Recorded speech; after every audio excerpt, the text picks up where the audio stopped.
Assalamualaikum warahmatullahi wabarakatuh. Perkenalkan, saya Wina Dianasari, SPSI MBA, dosen tetap di Fakultas Psikologi Universitas Islam Riau. Saat ini saya dalam proses mengikuti sertifikasi dosen tahun 2025. Dan video ini dibuat dengan tujuan sebagai syarat sertifikasi dosen tahun 2025 dalam unjuk kerja Tridharma Perguruan Tinggi atau PDD-UKT-PT, khususnya dalam aspek pengajaran. Dan pada kesempatan ini saya akan memaparkan salah satu mata kuliah yang saya ampu dengan metode DIA, yaitu Delivery, Interaction, and Assessment. Saat ini saya merupakan pengampu mata kuliah perilaku konsumen pasar digital, yang mana merupakan mata kuliah pilihan pada semester 7 dengan bobot 2 SKS di program studi psikologi. Dan mata kuliah ini membahas teori, konsep, dan praktik perilaku konsumen dari sudut pandang psikologi, khususnya dalam konteks pasar digital yang sangat berkembang pesat saat ini. Mahasiswa akan mempelajari faktor psikologis, faktor sosial, budaya, dan juga faktor-faktor ekonomi yang mempengaruhi proses pengambilan keputusan pembelian dan konsumsi. Nah, pemahaman ini sangat penting untuk diterapkan dalam berbagai konteks seperti strategi pemasaran, pengembangan produk, kemudian di layanan publik, dan kampanye sosial yang berbasis digital. Pengajaran dilakukan secara tatap muka dan menggunakan platform e-learning resmi Fakultas Psikologi UIR, yaitu https://e-learningpsyuir.com. Mahasiswa dapat mengakses dan mengunduh RPS, kontrak belajar, materi perkuliahan, serta mengumpulkan tugas secara online. Pada sesi tatap muka di kelas, dilakukan diskusi interaktif, studi kasus, dan presentasi. Pembelajaran yang saya lakukan ini menggunakan metode ceramah, menggunakan metode diskusi, ada studi kasus, kemudian simulasi atau role play, dan literatur artikel terkait bidang pembelajaran perilaku konsumen pasar digital. Mata kuliah perilaku konsumen pasar digital ini terdiri dari 16 kali pertemuan dengan rincian 14 kali pertemuan tatap muka, 1 UTS, dan 1 UAS. Adapun capaian pembelajaran lulusan atau CPL yang dibebankan pada mata kuliah ini antara lain yang pertama adalah CPL 1, yaitu mengupayakan kualitas kerja terbaik dengan mengintegrasikan Islamic worldview dalam setiap tindakan profesional, sehingga dapat menjadi teladan bermanfaat bagi lingkungan sosial dengan semangat belas kasih dan keadilan. Kemudian CPL 2 memiliki kepekaan sosial dan kepedulian terhadap masyarakat, menginternalisasikan semangat kemandirian, kejuangan, dan kewirausahaan yang inovatif, serta menjunjung tinggi norma nilai dan etika akademik. CPL 3 mampu menerapkan pemikiran yang logis, kritis, sistematis, dan kreatif dalam praktik psikologi. Kemudian CPL 4 mampu mengambil keputusan secara tepat dalam konteks penyelesaian masalah berdasarkan analisis informasi dan data, serta mengkomunikasikannya secara efektif kepada pihak yang berkepentingan. CPL 5 yaitu menguasai konsep dasar teori psikologi untuk memahami berbagai gejala psikologis. CPL 8 yaitu mampu merancang melaksanakan intervensi psikologi baik klinis maupun non-klinis. Dan yang terakhir adalah CPL 14 yaitu menganalisis keunikan individu dalam proses adaptasi dengan lingkungan berdasarkan teori kepribadian dan sosial. Kemudian untuk CPMK pada mata kuliah ini mencakup kemampuan untuk yang pertama, CPMK 1 menjelaskan konsep-konsep dasar dan teori perilaku konsumen. Kemudian CPMK 2 yaitu menganalisis faktor internal dan eksternal yang mempengaruhi perilaku konsumen. CPMK 3 yaitu menginterpretasikan proses pengambilan keputusan konsumen berdasarkan dengan teori-teori psikologi. Dan yang terakhir adalah CPMK 4 yaitu menerapkan pemahaman perilaku konsumen dalam konteks pemasaran dan pengembangan layanan. Materi yang dipelajari adalah pengantar psikologi konsumen dan pasar digital, kemudian pendekatan psikologi konsumen terhadap perilaku, proses pengambilan keputusan dan motivasi, persepsi, pembelajaran dan ingatan konsumen, sikap dan pengaruh sosial, segmentasi pasar digital, pengalaman konsumen, branding, loyalitas, dan kepuasan konsumen, dan juga psikologi harga, promosi, dan digital perilaku, serta etika privasi konsumen, dan tren masa depan pasar digital. Baik, kriteria penilaian dalam mata kuliah ini adalah presensi sebanyak 10%, tugas mandiri terstruktur dan tidak terstruktur sebanyak 30%, partisipasi dan kuis 15%, UTS 20%, UAS 25%, dan penilaian yang dilakukan ini berdasarkan rubrik yang jelas dan objektif. Feedback juga akan diberikan secara berkala untuk membantu mahasiswa dalam memahami pencapaian belajarnya. Nah, baik, tahap berikutnya adalah video pembelajaran perilaku konsumen pasar digital yang merupakan pertemuan kedua dari mata kuliah perilaku konsumen pasar digital dengan materi pemahaman konsumen. Bismillahirrahmanirrahim. Assalamualaikum warahmatullahi wabarakatuh. Waalaikumsalam warahmatullahi wabarakatuh. Selamat pagi semuanya. Pagi, Bu. Oke, gimana kabarnya? Alhamdulillah. Gimana seminggu pertama masuk kuliah? Menyenangkan nggak? Menyenangkan ya. Oke. Baik, sebelum kita memulai perkuliahan pada hari ini, alangkah lebih baiknya kita berdoa terlebih dahulu ya untuk kelancaran dan keberkahan pembelajaran kita di kelas hari ini. Silahkan berdoa dimulai. Oke, berdoa selesai. Baik, teman-teman semuanya, teman-teman mahasiswa, kita berada di kelas perilaku konsumen pasar digital. Nah, saya Wina Diana Sari. Mungkin ada beberapa teman-teman di sini yang minggu lalu tidak hadir ya. Nah, ini adalah pertemuan kedua kita di kelas perilaku konsumen pasar digital. Sebelum kita masuk lebih lanjut nih terkait apa aja sih yang akan kita pelajari pada hari ini, agendanya apa saja, saya ingin bertanya kepada teman-teman ya. Kita review sedikit boleh ya? Boleh dong ya. Nah, minggu lalu apa aja sih yang telah kita pelajari atau apa saja yang kalian dapatkan minggu lalu kira-kira? Oke, silahkan. Minggu lalu kita bahas RPS sih Bu. RPS-nya itu tentang tata tertib perkuliahan. Terus kita juga membahas pembelajaran kita sama perkuliahan. Itu salah satunya seingat saya ada tentang konsep dasar konsumen, terus faktor-faktor perilaku pembelian konsumen, atau pengambilan keputusan membeli gitu-gitu sih Bu. Dan itu tuh kita ambil dari perspektif psikologi, intinya gitu sih. Oke, berarti udah paham ya? Paham ya semuanya? Oke, alhamdulillah. Jadi minggu lalu kita telah membahas rencana pembelajaran kita selama 1 semester. Kemudian ada borang terkait dengan penilaian ya, bagaimana kelas ini nantinya teman-teman dinilai. Ada kuis ya, kemudian ada presentasi, ada diskusi ya, dan kita ada sedikit pemahaman sedikit terkait dengan apa itu konsumen dan konteksnya tadi dari psikologi konsumen ya. Nah, pada hari ini kita masuk dulu ke agendanya apa saja. Oke, nah ini agenda pertama adalah pengertian perilaku konsumen ya. Kemudian kita akan membahas terkait dengan perilaku psikologi konsumen ya, psikologi. Jadi ada psikologinya nih. Kemudian ada pengertian dasar pasar dan tujuan. Pasar ini adalah ini ya, apa namanya? Pasar digital ya di sini ya maksudnya nanti. Terus kemudian yang berikutnya adalah ruang lingkup psikologi konsumen dan model perilaku konsumen. Ya, ini yang akan kita bahas. Nah, sebelumnya ini kita telah membahas juga terkait dengan bahwa psikologi konsumen ini merupakan terusan ya dari psikologi kepribadian, psikologi apa aja, kognitif, ya, psikologi kepribadian, psikologi kognitif. Nah, itu dasar-dasarnya. Nah, sekarang kita masuk ke real life-nya, yaitu psikologi konsumennya. Oke? Baik. Nah, ini adalah pemahaman terkait dengan psikologi konsumen.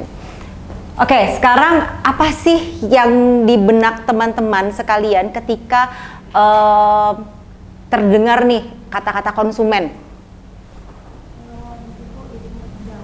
Konsumen menurut ini itu adalah orang yang membeli atau yang menggunakan produk atau jasa untuk memenuhi kebutuhan atau keinginannya. Seperti misalnya seseorang membeli air mineral karena dia haus gitu. Oke, yang konsumen itu siapa? Kita. Kita ya, bener nggak? Ya, semuanya pasti menjadi seorang konsumen. Ya, suka beli-beli nggak? Suka belanja kan? Suka pasti, ya kan. Nah, jadi perilaku konsumen ini merupakan suatu proses. Ya, ada yang namanya proses, itu yang paling penting. Ya, yang terjadi pada individu atau kelompok dalam bentuk kegiatan nih. Yang pertama ada penyeleksian. Ya, ada penyeleksian, ada pembelian, ada penggunaan, ya, atau pembuangan barang jasa, ya, atau pemikiran atau pengalaman yang memenuhi kebutuhan dalam melakukan konsumsi itu sendiri. Nah, ini menurut Solomon. Nah, tadi mungkin teman-teman ada yang sudah punya buku dari Solomon ya, yang kita bahas minggu lalu. Nah, nanti kalau misalnya ada yang belum punya bukunya, silahkan segera di purchase ya. Nah, pengertian pasar dan tujuan marketplace. Oke, ada yang tahu nggak marketplace itu apa?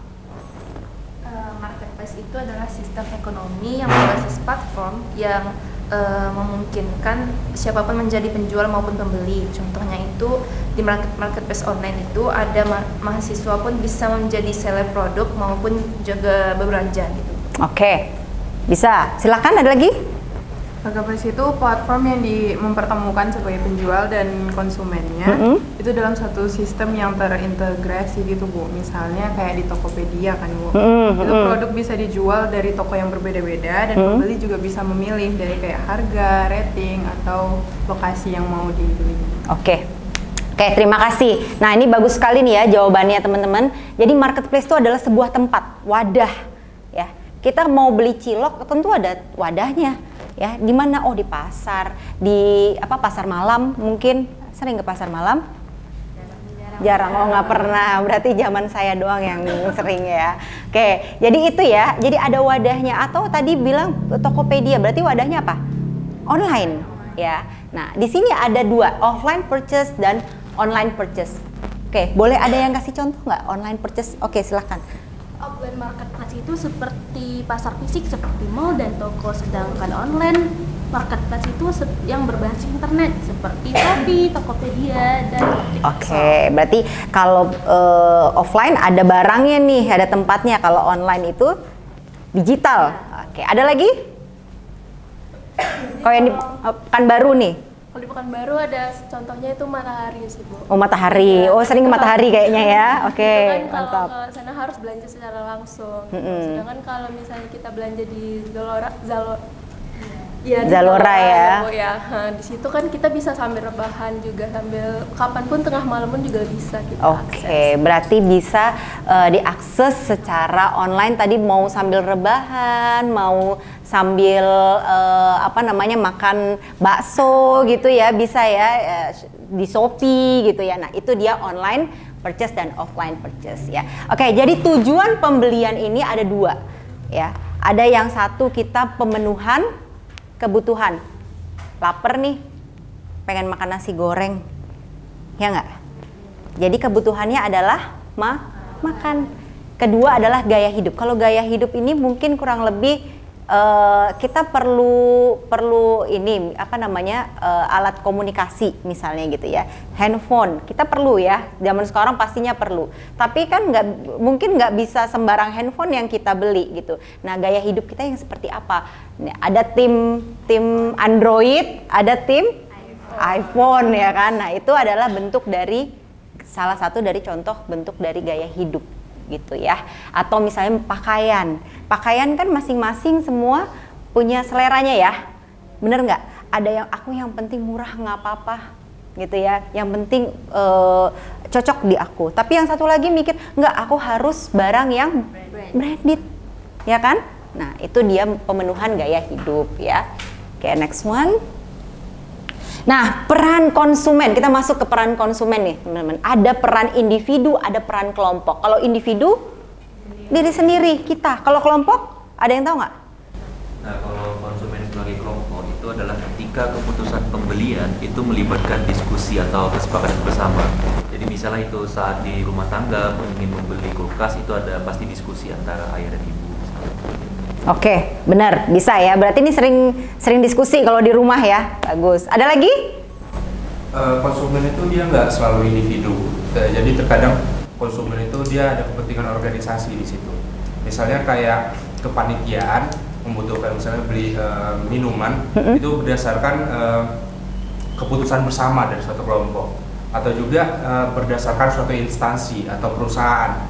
Nah, misalnya kayak perusahaan itu membutuhkan alat elektronik, misalnya komputer. Jadi mereka akan melakukan riset terlebih dahulu untuk menentukan komputer mana yang paling efektif dan efisien terhadap anggaran yang mereka punya. Gitu. Oke, bener ya. Jadi bisa jadi tadi kalau di rumah tangga diskusinya ya dalam internal rumah tangga. Nih kita perlu kulkas nih, ya kan? Gimana nih budget kita gimana nih, ya kan? Apakah bisa nih kita beli kulkas yang 2 pintu, 1 pintu gitu ya? Nah kemudian ada yang di organisasi. Kepanitiaan, mungkin teman-teman di sini pasti udah pernah ikut organisasi ya, kebanyakan pasti udah pernah ikut organisasi. Kalau misalnya kita perlu tadi air mineral kalau lagi ini ya, nah itu untuk keperluan bersama gitu. Kira-kira organisasi perlu nggak? Perlu TV nggak? Perlu ini nggak gitu? Oh geleng-geleng nggak perlu ya. Nah jadi itu keperluan untuk kepentingan bersama, kepentingan kelompok. Ya, tapi yang purchase mungkin 1 orang, 2 orang. Nah, kita next lagi nih, kita belajar siapa aja sih yang kategori konsumen, siapa aja yang bisa purchase barang tersebut. Oke, di sini ada 3 nih, teman-teman bisa lihat ya. Di sini ada shopper, buyer, customer, benefit. Shopper, pasti sering mengenal terkait dengan window shopping, sering. Saya Bu, window shopping terus ya kan. Nah, ada kalau window shopping ini ya kita sebagai seorang konsumen yang melihat-lihat gitu ya. Yang misalnya kalau online apa? Malam-malam lagi rebahan, scrolling terus lihat Shopee baju yang bagus gitu ya. Nah, itu terus tapi nggak beli-beli. Ya kan? Pernah nggak? Sering ya kan. Nah, atau misalnya lapar Bu, Gojek tapi lihat terus gitu kan, wah ini mahal, atau ini wah ini enak gitu ya. Wah itu dia.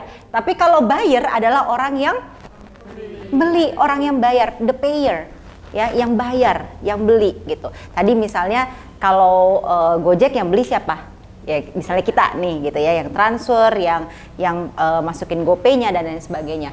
Kemudian customer benefit adalah si user. User itu adalah customer yang mendapatkan benefitnya. Kita tadi pesan Gojek, ya, pesan Gojek, pesan makanan melalui pesan antar.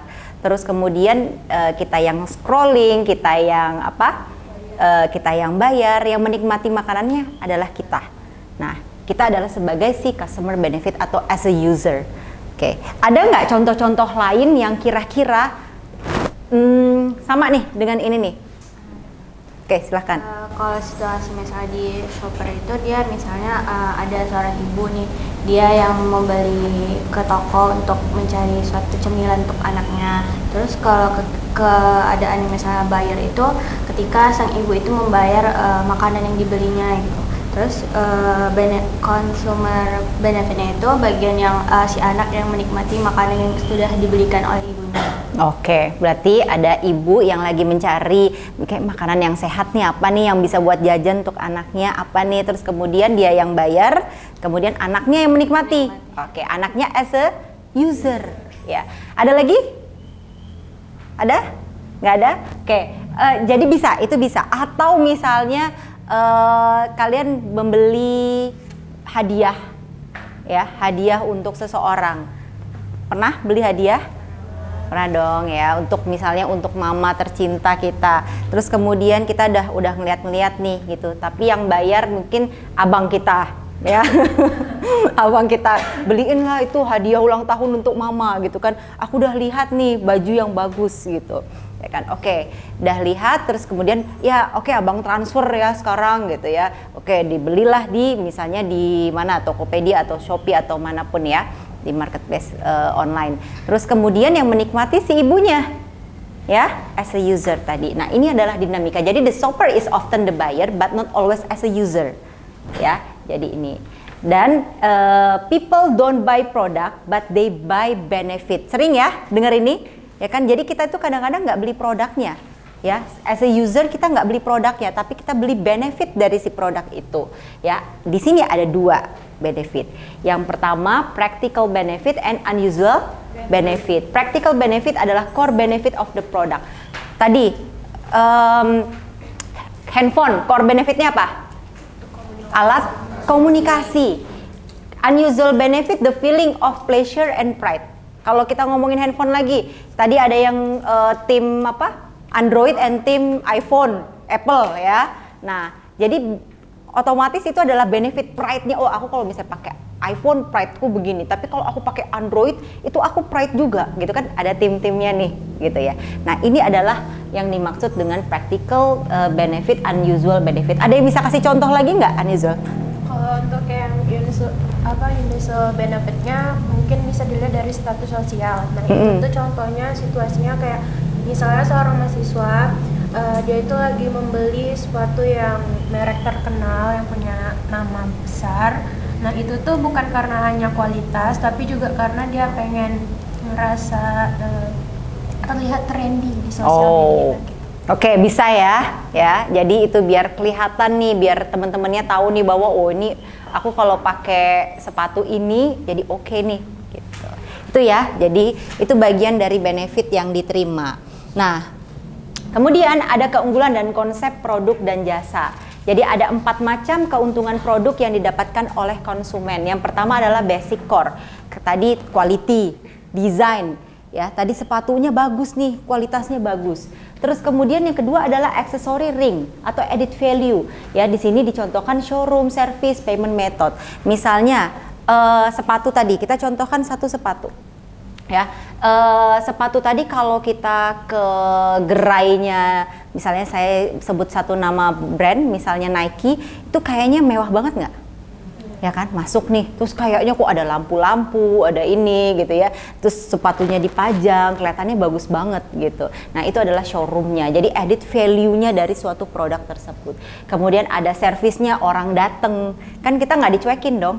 Ya, ada orang datang. Terus payment method, bisa payment method pakai apa aja. Mau pakai sekarang apa? Kris, paylater, Shopee paylater, apalagi semuanya bisa. Ya, mau pakai nggak, kalau zaman dulu mungkin kredit card aja ya, kredit card sama debit card atau cash. Ya kan? Itu pilihannya, tapi sekarang banyak gitu. Bahkan di toko-toko menyediakan kayak OVO, Dana. Ya, itu banyak sekali. Nah, kemudian ada psychological ring di sini. Ya, pride or pleasure to have the product. Aku beli Nike, wah jadinya mulai PD-nya atau confidence-nya meningkat, ya kan? Kemudian ada yang berikutnya, last one is time dimension. Itu misalnya fast food atau drive-thru ya, di sini contohnya. Maksudnya adalah waktu yang diperlukan untuk purchase itu. Sekarang kalau misalnya kita ngomongin masih sepatu ya, itu bisa diakses di mana aja kan Nike ya. Kita mau lihat di Shopee ada, di Tokopedia ada, di mana lagi? Di mall ada ya, di mana-mana ada gitu di store-nya ini. Jadi no worries dan kita cepat purchase-nya. Nah, di sini kalau di sini contohkan fast food restoran. Ada yang drive-thru ya, misalnya kayak McDonald's, KFC, semuanya udah mulai drive-thru gitu ya. Jadi ini adalah time dimension yang dimaksud. Oke, berikutnya. Nah, ini ada variabel perilaku konsumen, ada stimulus, variabel respon, intervening. Ini pasti teman-teman sudah belajar terkait dengan variabel-variabel ini di mata kuliah yang lain. Ada yang tahu nggak? Ini maksudnya apa sih variabel stimulus, respon, intervening? Ayo, contohnya, boleh silahkan. Itu Bu, waktu kita ngeliat konten review makanan gitu di platform media sosial, terus ternyata responnya itu, variabel responnya itu kita itu jadi penasaran karena ada tagline baru kayak ada rasa baru atau ada menu-menu yang lain yang variasi baru. Jadi interveningnya itu jadi tertarik nih, oke deh ajak temen deh buat misalnya pergi ke sana. Oke, benar. Ya, ada lagi? Oke, jadi ini ya saya jelaskan sedikit tadi, benar ya. Jadi variabel stimulus ini hal-hal yang di luar kita, eksternal. Ya, di luar si individu yang mempengaruhi proses pembelian. Tadi misalnya merek, jenis barang, terus iklan, disampaikan tadi ada iklan kan. Nah, kemudian variabel responnya itu merupakan aktivitas hasil seleksi dari variabel stimulus. Di mana tadi keputusan pembelian, pemberian penilaian terhadap suatu barang tadi, oh ternyata bagus ya ini produk ini gitu ya. Terus kemudian ada variabel intervening, di mana ini merupakan variabel antara ya yang menjadi motif dari pembelian. Mengapa sih dia beli ini? Tuh. Nah, ini 3 variabel yang paling penting dalam perilaku konsumen ya. Nah, kita masuk ini faktor-faktor yang mempengaruhi perilaku konsumen. Tadi udah kita cerita sedikit tentang Kotler kan? Nah, model perilaku Kotler tadi, perilaku konsumen by Kotler, ada kebudayaan, ya, ada pengaruh agama tadi, referensi kelompok ya tadi disebutkan, terus kemudian ada keluarga, iklan, teknologi ya, ada karakteristik demografi, sosial, ekonomi, konsumen dan lingkungan. Nah, ini adalah eksternal. Yang atas ini adalah eksternal. Faktor-faktor yang mempengaruhi secara eksternal. Sedangkan yang ini adalah internal, psikologis. Ya, ada motivasi. Kita belajar dong teori-teori motivasi, ya kan? Nah, terus kemudian ada teori persepsi di sini. Masuk persepsi. Ada pembelajaran, ada sikap, ada kepribadian. Ini semuanya nih udah teman-teman mahasiswa semuanya pelajari di semester 2, ya kan? Di semester 3, di semester 4, ya, semester 5 ini udah ada. Nah, ini adalah internal psikologis. Jadi kita akan fokus kepada ini di dalam tadi modelnya si perilaku konsumen by Kotler. Oke? Baik. Nah, ini adalah sama ini eksternal plus internal sama dengan perilaku membeli. Oke, baik. Baik, teman-teman, ya, mungkin itu saja ya materi kita pada hari ini. Kira-kira ada pertanyaan tidak? Oke, boleh silahkan. Berdasarkan materi tadi, saya mau bertanya, bagaimana kita bisa membedakan apakah keputusan pembelian seseorang itu lebih dipengaruhi oleh faktor psikologis atau faktor sosial? Nah, ada nggak indikator atau contoh nyatanya? Oke, memang ada ya peran tadi psikologis ya. Oke, mana yang lebih mempengaruhi begitu ya? Nah, mana yang lebih mempengaruhi faktor psikologis atau tadi faktor sosial? Nah, sebenarnya faktor sosial itu merupakan tadi seperti kayak teman, ya kan? Nah, secara psikologis itu tentunya akan mempengaruhi satu sama lainnya. Nah, tadi misalnya kayak motivasinya membeli itu apa sih? Gitu ya. Nah, itu akan mempengaruhi satu sama lainnya tentunya. Oke? Baik, mungkin itu saja pada hari ini. Sepertinya kita sudah habis ya waktu kelas kita. Terima kasih teman-teman atas partisipasinya pada hari ini. Nah, untuk minggu depan mungkin teman-teman alangkah lebih baiknya membaca lagi ya.